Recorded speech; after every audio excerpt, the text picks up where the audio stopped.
एक दिन Medina Munawwara में एक यहूदी शख्स लबीद बिन आसिम ने नबी करीम हज़रत मोहम्मद सल्लल्लाहु अलैहि वसल्लम पर जादू कर दिया।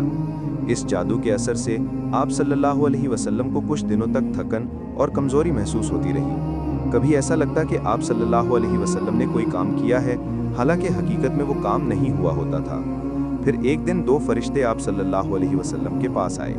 एक आपके सिरहाने बैठा और दूसरा आपके पाँव की तरफ। एक ने पूछा, इन पर क्या हुआ है? दूसरे ने कहा, इन पर जादू किया गया है। पहले ने पूछा, किसने किया है? दूसरे ने जवाब दिया, लबीद बिन आसिम ने। फिर फरिश्ते ने बताया, ये जादू एक कंघी और बालों में बंधा हुआ है और इसे एक पुराने कुएं में छुपा दिया गया है। जब नबी सल्लल्लाहु अलैहि वसल्लम ने अपने चंद सहाबा को वहां भेजा तो उन्होंने वो जादू कुएं से निकाला।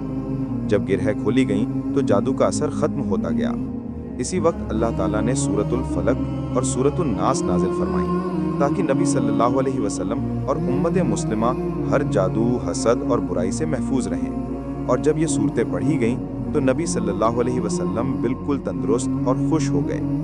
तो दोस्तों, जादू एक हकीकत है, लेकिन अल्लाह की हिफाजत सबसे बड़ी ताकत है। जो शख्स रोज़ाना सूरतुल फलक और सूरतुन नास पढ़ता है, अल्लाह उसे हर जादू, हसद और बुरे असर से महफूज रखता है।